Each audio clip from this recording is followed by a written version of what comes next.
Alright everybody, what is going on? Welcome back to another video. In today's video, we're going to be checking out number 38 on the top 100 NFL's greatest players of all time list, Lance Alworth. So I'm going to roll the intro and see you in a minute. The quicker you're here, the faster you go. That's why where I come from, the only thing we know is Check out Major Key Physiques for the best in sports apparel and workout accessories. They have free shipping worldwide for all orders over $150. Use discount code JACOB10 for an extra 10% off. Enjoy the video, and I'll see you there. Alright guys, Lance Alworth, a Hall of Fame wide receiver, I'm told. Let's get into it. Number 38. When I look at where the game is today in the NFL, I can point to Lance Alworth as having influenced it maybe as much as any person ever. Okay. He's influenced the modern game today more than any other person ever. Why? Was he taking crazy catches?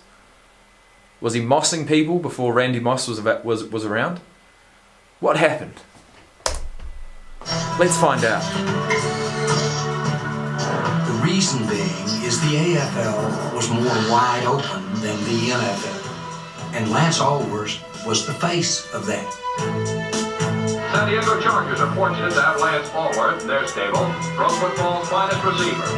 Early There's not 60s? a more appropriate name for anybody that has ever had to stand still and then be an athlete than Bambi.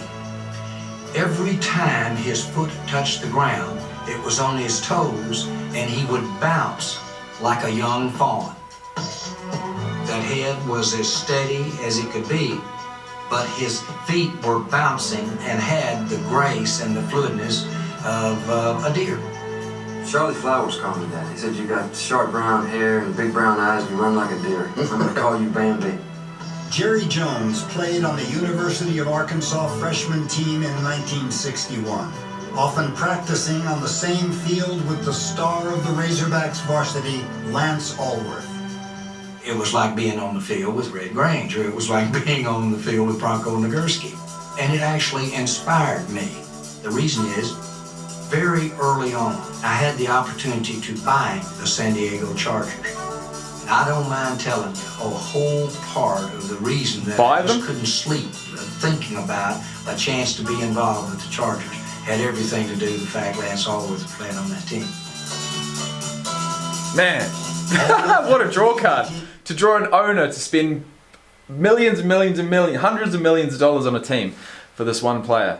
He definitely did change the game. Into the 1963 AFL Championship.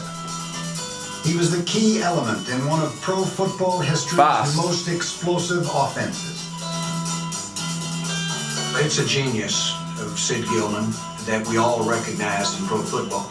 He built an offense around Lance Alworth's abilities.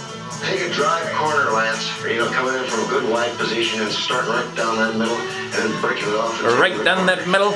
You'll lose him. You'll lose him. You'll lose him. You lose him every time. You're bound away.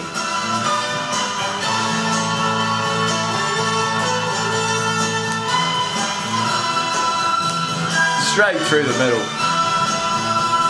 Straight up the seam.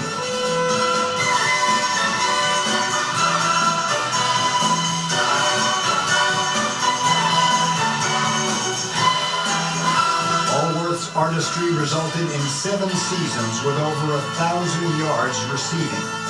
And in 1978, Alworth became the first AFL player enshrined in the Pro Football Hall of Fame. To me, knowing what it takes to be a great receiver today, Lance personified that. And you look at what the AFL has contributed to the game. And you look at Lance Alworth's impact during that time, then you can truly say that he impacted and changed the NFL.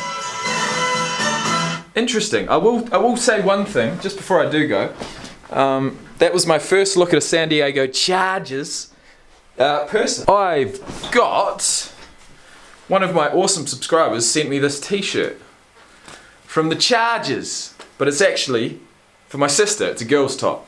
But I do have something from the Chargers. I just thought I'd show you that. Anyways, guys, if you did enjoy that video, please hit that like button. If you want to subscribe and stick around for more, please do. And I will see you back here for number 37 on the list. And his name is Jim Thorpe. So I'll see you then. Peace out.